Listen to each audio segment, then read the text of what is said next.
شیطان کیا کسی جبر کے ذریعہ، ڈنڈے کے ذریعہ، اپنی طاقت بدنی کے ذریعہ، اپنی کلاش کے ذریعہ، اپنے لش کے ذریعہ ہمیں دبوچتا ہے اور ہمارا سر جھکاتا ہے اپنی طرف؟ کیا اس انداز سے وہ ہماری دشمنی کرتا ہے؟ کیسے ہے اس کی دشمنی؟ وہ کرتا کیا ہے اور اپنے مقصد میں کامیاب کیسے ہوتا ہے؟ وہ کامیابی بھی قرآن تجھے بتا رہا ہے. کیا کرتا ہے وہ؟ یوسوسو فی صدور الناس، الوسواس الخناس الذی یوسوس فی صدور الناس. وہ سینوں میں ایسے ایسے خیالات ایجاد کرتا ہے، ایسی ایسی پھونکے مارتا ہے، ایسا ایسا انداز اپناتا ہے جس سے کہ ذہن بشری اور عقل انسانی میں کچھ غلط باتیں وسوسے کی شکل میں داخل ہو جائیں اور وہ حق کے ساتھ ساتھ باطل پہ سوچنا شروع کر دے، باطل کی طرف اس کی محبت بڑھے. بالآخر جب وہ کامیاب ہو جاتا ہے اس بات میں کہ وسوسہ عقیدے کی شکل اختیار کر لے، تو شیطان ہو گیا کامیاب. مجلس ذکر حسین کا فریضہ کیا ہے؟ وسوسے کو نکالے یا وسوسے کو مضبوط کرے؟ وسوسے کے مقابلے میں ہو مجلس یا وسوسے کی حمایت میں ہو مجلس؟ اور اگر کوئی اس کے وسوسوں کی تائید کروائے، اس کے وسوسوں کی تصدیق کروائے، اس کے وسوسوں کو مضبوط کرے، تو پھر میں یہ کہہ دوں یہ پڑھنے والا تیرا مخلص نہیں، یہی تو شیطان کا ایجنٹ ہے اور تیرا دشمن ہے.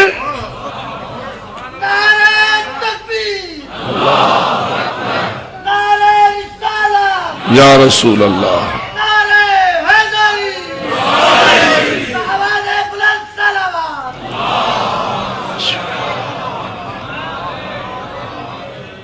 سورہ فاتحہ تجھے پہلا درس دے رہی ہے، فقط پڑھنے کے لیے ہے یا ماننے کے لیے؟ جی میں نے کہا ہے نا، فقط پڑھنے کے لیے ہے یا ماننے کے لیے بھی ہے؟ پہلے ماننا ہے یا پہلے پڑھنا ہے؟ جی جو سورہ فاتحہ کو ٹھیک ٹھیک مانتا ہے وہ صلوات پڑھے. صلی اللہ علیہ وسلم. پہلی آیت پڑھ، الحمد، پڑھیے میرے ساتھ، للہ رب العالمین. سب تعریفیں کس کے لیے ہیں؟ اللہ کے لیے ہیں، جس کا پہلا تعارف کیا ہے؟ یہ کون اپنا تعارف کروا رہا ہے؟ اللہ ہی اپنا تعارف خود کروا رہا ہے. اور گویا وہ تجھے سب سے پہلے یہ بتانا چاہتا ہے کہ مجھ اللہ کو رب العالمین مانو گے تو مومن ہو، اور اگر رب العالمین ہونے میں شک کیا یا کسی اور کو میرے ساتھ شریک کیا تو پھر تمہاری نماز گئی شیطان کے رستے پر.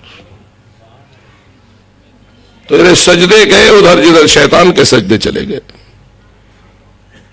رب العالمین کا دائرہ کتنا وسیع ہے.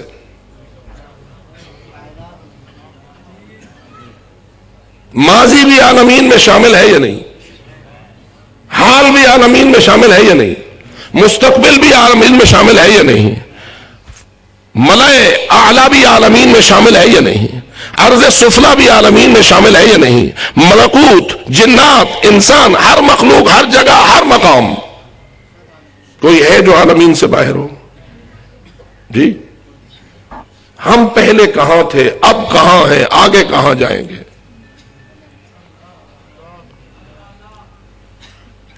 ماں کے پیٹ سے پہلے بھی ہم کہیں تھے؟ توجہ رہے، معلوم ہوتا ہے ہاں ایک اور جہان بھی ہے. ایک ہے عالم اسلاب، ایک ہے عالم ارحام، ایک ہے عالم ارواح. اشہد انک کنت نورا فی الاسلاب الشامخ والارحام المطہرہ لم تنجسک الجاہلیۃ بانجاسها ولم تلبسک من مدلہمات ثیابها. جو زیارت وارث پہ ایمان رکھتا ہے بآواز بلند صلوات پڑھے.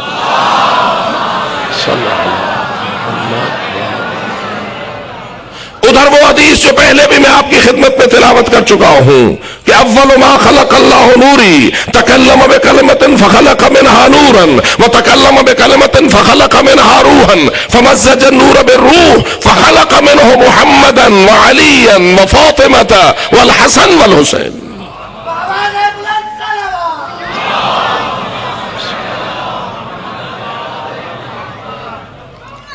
ایک وہ نور ہے جس کا تعلق اول مخلوق کے ساتھ ہے. ایک وہ نور ہے جس کو تو زیارت وارث میں انگشت شہادت کہہ کر کہتا ہے. یاد رکھو میرے دوستو، لفظ اشہدو مذاق نہیں. اس وقت اشہدو ایمان بن جاتا ہے جب تیرے قلب کے عقیدے کا ترجمان ہو، اور اس وقت یہی لفظ اشہدو منافقت بن جاتی ہے جب تیرے دل میں عقیدہ کچھ اور ہو اور زبان پہ کچھ اور آئے. سورہ المنافقون کو پڑھو. اذا جاءک المنافقون قالوا نشهد انك لرسول الله والله يعلم انك لرسوله والله يشهد ان المنافقين لكاذبون. وہ کہہ رہے ہیں نشهد انك لرسول الله، اللہ کہتا ہے میں گواہی دیتا ہوں کہ جھوٹ بک رہے ہیں. کیوں اللہ نے انہیں جھوٹا کہا؟ کیوں اللہ نے انہیں کاذب کہا؟ اسی لیے کہ دل میں یہ عقیدہ نہ تھا اور زبان پر کہہ رہے تھے.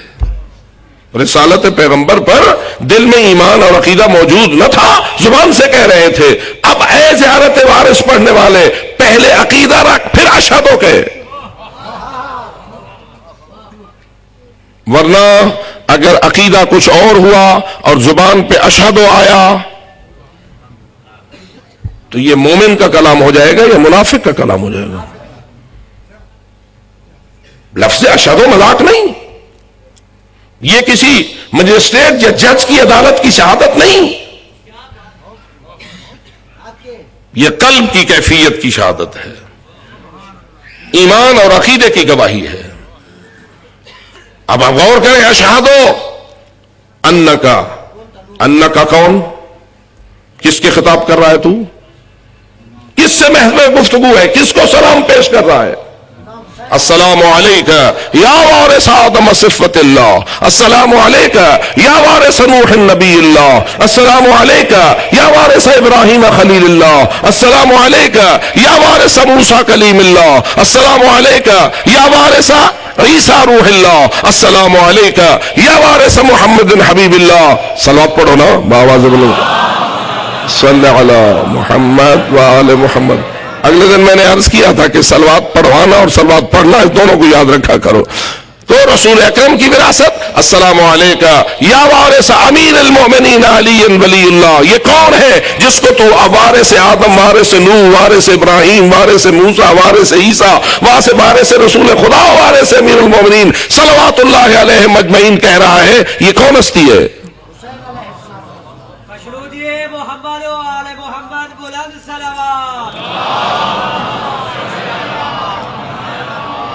پھر اسی ہستی کو تو دوسرے الفاظ میں تعبیر کرتا ہے، السلام علیکہ یا ابن رسول اللہ، السلام علیکہ یا ابن امیر المؤمنین وابن فاطمہ الزہراء، السلام علیکہ یا ابا عبداللہ.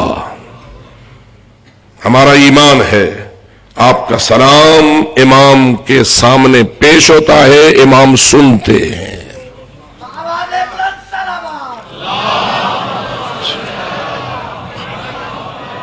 یہی وجہ ہے کہ ہماری زیارات ہمارے لیے دونوں طرح سے موجود ہے. زیارت از قریب بھی موجود ہے، زیارت از بعید بھی موجود ہے. ہم ان لوگوں میں سے نہیں ہیں جو یہ کہیں کہ قریب بھی پہنچو تو جالی کے قریب جا کے فقط کہہ سکتے ہو السلام علیکم یا رسول اللہ. ہمارے ایک بزرگوار عالم دین ہے آقا عطائی، وہ وہ فرما رہے تھے, انہوں نے لکھا بھی اپنی کتاب میں کہ میں مسجد نبوی کے جو اگلا حصہ ہے اس کے پیچھے آپ جو حضرات زیارت کر چکے ہیں اور اللہ سب کو نصیب کرے, چھتریوں والی ایک صحن کی جگہ موجود ہے.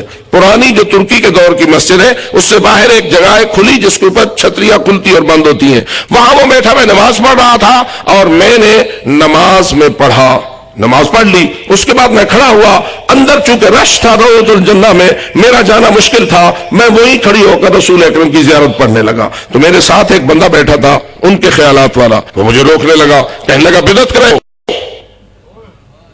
میں نے کہا کیوں؟ کہا یہ زیارت رسول کے روزے کے پاس کھڑے ہو کر پڑھنا, بدعت کر چکے ہو. کیسے کہا؟ میں نے کہا کیا ہے. کہا ابھی تو نے نماز میں تشہد میں بیٹھے ہو نہیں پڑھا السلام علیک ایھا النبی.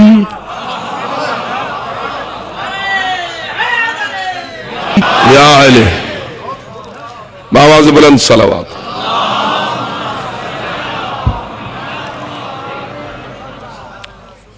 خود تشہد میں بیٹھ کر السلام علیکم ایھا النبی کہنا جائز ہے تیرے لیے, اور میں اسی جگہ کھڑا ہو کے رسول کو سلام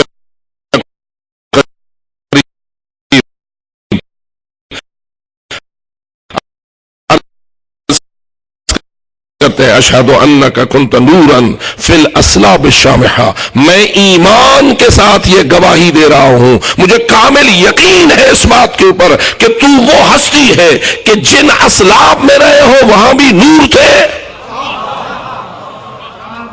اور وہ اسلاب شامخہ بلند عزت کی مالک تھی, اور جن ارحام میں رہے ہو وہ ان ارحام میں بھی آپ نور تھے, اور ہر رحم طاہر و مطہر تھا.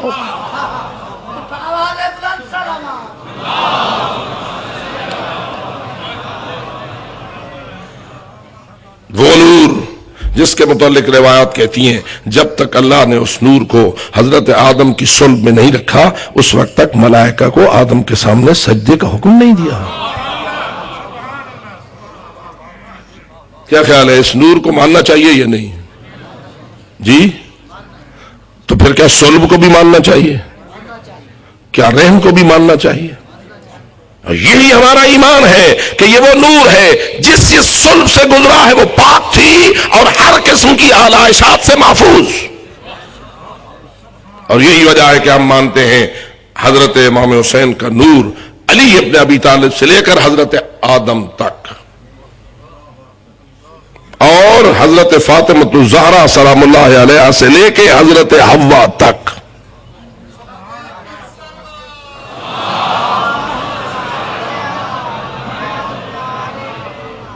عزیزان من, اب لوگ کہتے ہیں نہیں جی ہم نہ صلب مانتے ہیں نہ رحم مانتے ہیں, اور اتنا پروپیگنڈا ہے اس بات کا, اتنا دہرایا جا رہا ہے, اتنا دہرایا جا رہا ہے. آج بھی مجھے ایک بندہ ٹیلی فون پر پوچھ رہا تھا یہ دسو صحیح 12/14 آنن یا ولادت پہندن. میرے خیال میں کچھ لوگ ناراض ہو جائیں گے. یاد رکھو میرے محترم دوستو, تم یہ سمجھتے ہو عزت میں اضافہ کر رہے ہو ولادت پاک کے انکار کا, پھر کہتے ہیں ساڈی کار جمنن. میں کہتا ہوں تیری کار نہیں پیدا ہوتے, تیری طرح ان کی ولادت نہیں ہے, تیری میری ولادت نجس ہے, ان کی ولادت پاک ہے.